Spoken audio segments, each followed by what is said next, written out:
नमस्कार प्रेक्षकांनो, मालिकेच्या पुढील काही भागांमध्ये आपल्याला पाहायला मिळणार आहे की आता ते स्केच जे आहे ते राजनच्या मूर्खपणामुळे कामिनी आणि रागिनी या दोघींच्या हाती लागलेलं असतं. पण अन्नपूर्णाजीने ऐन वेळी तिथे जात जो काय दंगा घातलाय, जो काय राडा घातलाय आणि त्या दोघींच्या हातातून ते स्केच काढून घेतले आणि त्यांना तिथून हाकलून दिलंय, हे आपल्याला पाहायला मिळणार आहे. कारण जर ते स्केच त्यांच्या दोघींच्या हातात लागलं असतं तर कमळीच्या जीवन मरणाचा प्रश्न उभा राहिला असता.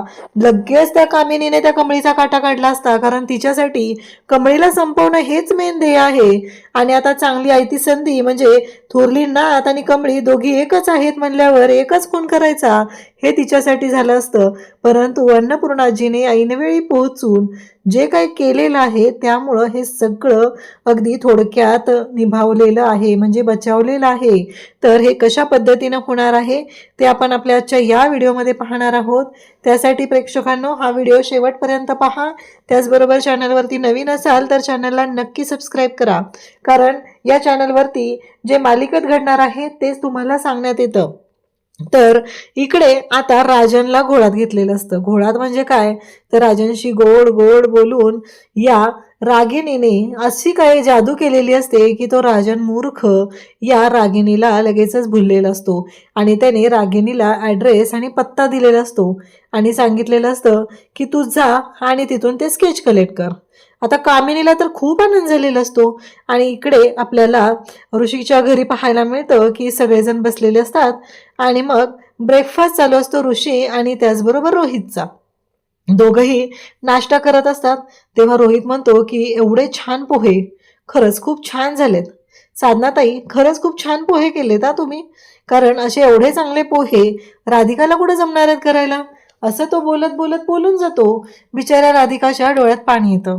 तिला खूप वाईट वाटू लागतं, कारण तिची काहीच चूक नाहीये, तिचं काही चुकलेलं पण नाहीये. पण तरीही एक प्रेमाचा शब्द तिच्या नवऱ्याच्या तोंडून तिला ऐकावासा वाटत असतो आणि तोही तिला भेटत नसतो.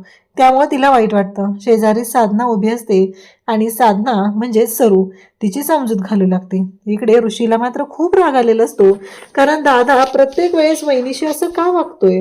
कारण वहिनी एवढ्या सगळ्या गोष्टी करत आहे आणि त्याचबरोबर वहिनी सगळ्यांचं सगळं करते, दिवसभर सगळ्यासाठी राबत असते आणि त्याचबरोबर एवढं सगळं करून पण दादा का बोलतो असं. ऋषी म्हणतो की अरे दादा असं काय करतोयस, पोहे वहिनीनेच केलेले आहेत आणि खूप छान केलेत हा पोहे. तुला वाटत आहे पण तसं काही नाहीये, पोहे वहिनीने केलेले आहेत आणि तू खाऊन पण बघितलेले आहेत. कारण साधना मावशी तर छान बनवतातच, पण आपली राधिका वहिनी सुद्धा खूप छान पोहे बनवत आहे. इकडे आता खूप इम्पॉर्टंट मीटिंग या राजनला आली. इतके दिवस त्याच्यासाठी स्केच इम्पॉर्टंट होतं आणि आता मात्र मीटिंग इम्पॉर्टंट आहे, म्हणून तो मीटिंगला निघालाय. आणि त्याच्या लक्षातही आलं नाहीये की आपण रागिणीच्या हातात हे सगळं देतोय आणि रागिणीला आता त्याने पत्ता दिलेला असतो, रागिणी तिथं पोहोचलेली असते. परंतु घडतं असं की जेव्हा रागिणी तिथं पोहोचलेली असते तेव्हा मात्र तो स्केच आर्टिस्ट म्हणतो की मी तुम्हाला हे स्केच देऊ शकत नाही. तेव्हा मात्र हे सगळं जेव्हा घडत असतं तेव्हा मात्र तिथे सगळेजण विचारत असतात. म्हणजे रागिणी म्हणते की अरे बघ ना, ते आहेत ना, त्या स्केच बनवणारे आहेत ना, ते आम्हाला नाही म्हणतात द्यायला. तेव्हा मात्र इकडे राजन म्हणतो की त्यांच्याकडे फोन दे, कारण तो स्केच आर्टिस्ट एवढा हुशार आहे, त्याने ठरवलेलं आहे काही झालं तरी कोणाकडेही द्यायचं नाही. आणि मग मात्र स्केच आर्टिस्ट ज्या पद्धतीने वागत आहे त्यामध्ये मात्र स्पष्ट होत असतं. त्याचबरोबर इकडे आपल्याला पाहायला मिळतं की तो म्हणत असतो की नाही नाही देणार मी. परंतु राजन म्हणतो की ती माझी बायको आहे आणि तिच्याकडे तुम्ही ते स्केच द्या आणि असं सांगितलेलं असतं. आणि इकडे आता अन्नपूर्णा आजी तिथं पोहोचते, म्हणजे राजांनी त्यांना सांगितले की ते स्केच द्या, कारण काहीही झालं तरीही हे असं का घडलेलं आहे आणि या गोष्टी का झाल्यात, राजन का गेलेला नाहीये, हा विचार अन्नपूर्णाजीच्या लक्षात आलेला असतो. आणि त्यानंतर आता स्केच त्याने काढलेला आहे आर्टिस्टने आणि ते स्केच इकडे या दोघींच्या हातामध्ये दिलं जात असतं. तेव्हा मात्र स्केच आर्टिस्ट सुद्धा विचार करत आहे की खरंच द्यायला पाहिजे का, कारण त्या विचाराला पण वाटत आहे की काय करतोय आपण, चूक तर करत नाहीये ना, असं हे स्केच त्यांच्या हातात नाही दिलं पाहिजे असं त्याला वाटत असतं. त्यासोबतच इकडे त्याच्या पण चेहऱ्यावरती आट्या पडलेल्या असतात. त्याला वाटत असते की नाही, आपण काहीतरी चूक करतोय आणि असा विचार त्याच्या डोक्यात आलेला असतो. पण आता शेवटी राजांनी सांगितले की स्केच देऊन टाक म्हणल्यावर काहीच पर्याय राहत नाही आणि मग ते स्केच देण्यासाठी तो तयार होतो. पण अन्नपूर्णाजीची तिथे एंट्री झालेली आहे. कारण अन्नपूर्णाजी तिथे आली आणि ते स्केच रागिनी आणि कामिनीच्या हातात जात असतं तेवढ्यात येऊन अन्नपूर्णाजीने ते स्केच हातात घेतलेलं आहे आणि रागिनी आणि कामिनीला कळायचं बंद झालं. अचानक स्केच कुठे गायब झालं? कारण स्केच तर आपल्या हातात दिलं जात होतं ना. मग आता काय झालेलं आहे असं म्हणत ते पाहू लागतात. तेव्हा मात्र इकडे अन्नपूर्णाजी तिथे आलेली असते आणि ते सांगू लागते की ते स्केच माझ्याकडे द्या. आणि मग त्या स्केच आर्टिस्टलाही बरं वाटतं की बरं झालं, म्हणजे योग्य व्यक्तीच्या हातामध्ये गेली 17 वर्ष झालं हे आपल्या लेकीला शोधत आहेत आणि या दोन बायकांकडे देताना मला योग्यच वाटत नव्हतं. पण आता मात्र खात्री पटली की हे स्केच जे आहे ते खरंच म्हणजे त्या आजीच्या हातात दिलं पाहिजे. कारण त्यांच्यामध्ये ती तळमळ दिसत आहे, त्यांच्यामध्ये स्पष्टपणे दिसत आहे की खरंच यामध्ये काहीतरी असं आहे. म्हणूनच हे स्केच आपण दिलं पाहिजे त्यांच्या हातामध्ये. आणि रागिनी आणि कामिनी त्यांच्या हातात ना ते स्केच अन्नपूर्णाजीने हिसकावून घेतलेलं असतं आणि त्यांना सांगितलेलं असतं की बाहेर जावा, तुम्ही इथे थांबायची काहीही गरज नाही. अन्नपूर्णाजीने जेव्हा असं सांगितलेलं असतं तेव्हा रागिनी म्हणत असते की आई पण, तेव्हा अन्नपूर्णाजी म्हणते की सांगितलंय ना, जा बाहेर, असं सांगितलं जातं आणि त्यांना दोघींनाही तिथून हकललं जात आहे. तेव्हा मात्र आता त्या दोघीही चांगल्याच चिडलेल्या असतात. पण त्याही पेक्षा जास्त चिडलेली असते ती अन्नपूर्णा आजी. आता प्रश्न पडतो आपल्याला की अन्नपूर्णा अचानक कशी काय पोहोचली तिथं? तर राजनने आता संध्याकाळी आईला सांगितलेलं असतं की अगं, रागिणीला मी बोललोय, स्केच आर्टिस्टचा फोन आला होता, फक्त थोडं फिनिशिंग राहिले म्हणून सांगितलेलं होतं. आणि मग रागिणी मला बोलले की मला अचानक 2 मीटिंग आहेत ना, मग मी दोन्हीकडे जाऊ शकत नाही, तर रागिणीने मला सांगितलंय की ती कलेक्ट करेल. अन्नपूर्णा आजीला विश्वासच बसत नाहीये की हे कसं शक्य आहे. ती सुरुवातीला हो म्हणते आणि आजोबांनी तेवढ्यात बोलवलेलं असतं, आजोबांकडे जायचं असतं, त्यांच्या औषधाची वेळ झालेली असते, म्हणून अन्नपूर्णा आजी तिकडे जाते.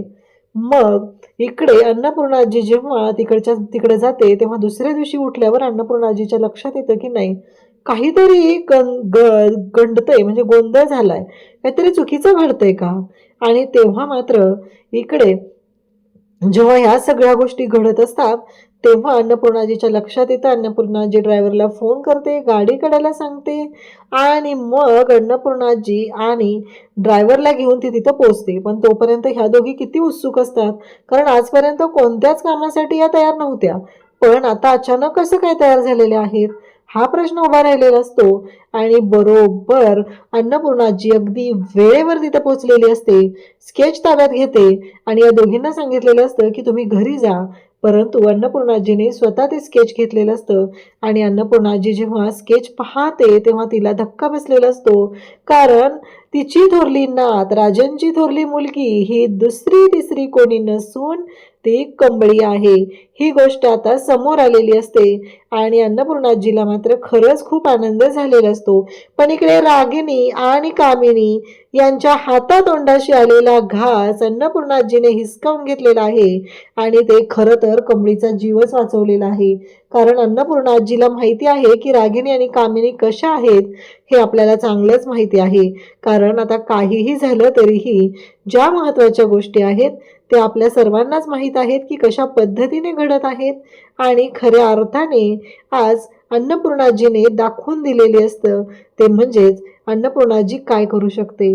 आणि आज इथे सर्वांच्या समोर अन्नपूर्णाजी घरी येते आणि राजनला ओरडायला सुरुवात करते, तुला कळतंय का राजन, मला तू का सांगितलं नाहीयेस, या पद्धतीने का वागलेला आहे, तुझ्या लक्षात येते का, असं म्हणत अन्नपूर्णाजी ओरडत असते. राजन म्हणतो काय झालं आई. तेव्हा ती सांगू लागते की तू असं का केलंस, म्हणजे तू स्वतः का गेला नाही स्केच घ्यायला, कारण गेली 17 वर्ष झाली आपण वाट बघतोय आणि असं काय महत्वाचं तुला मीटिंग होती जी पोस्टपोन तू करू शकलेला नाहीस, असं ओरडायला सुरुवात करते. आणि तेव्हा मात्र इकडे आपल्याला पाहायला मिळतं की या सगळ्या गोष्टी जेव्हा घडत असतात तेव्हा तो म्हणतो की अगं पण ती जाते म्हणलेली ना, म्हणजे नक्की काय प्रॉब्लेम होता. त्याच वेळी ती सांगू लागते की कसं आहे माहिती आहे का, की काहीही झालं तरीही आत्ता हे स्केच आपण आणणं गरजेचं होतं. तुला माहित नाहीये कामिनी रागिनी कशा आहेत ते, कारण तुला माहिती आहे का स्केचमध्ये कोण आहे, कारण ह्या सगळ्या गोष्टी तुझ्या लक्षात येत आहेत का? असं म्हणत हे सगळं जेव्हा घडत असतं तेव्हा मात्र धक्का बसलेला असतो, कारण राजन पाहतो ती म्हणजे कमळी असते. कारण कमळी तर तिथं आहे म्हणजेच ही खूप मोठी गोष्ट आहे.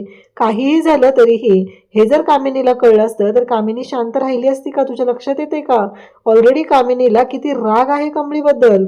आता इकडे राजांच्या डोक्यात प्रकाश पडतो आणि मग अन्नपूर्णाजीने चांगलंच त्या दोघींना खडचवलेलं असतं आणि त्यांची सुद्धा वाट लावलेली असते. अशाच अपडेटसाठी चॅनलशी कनेक्ट राहा. थँक्यू.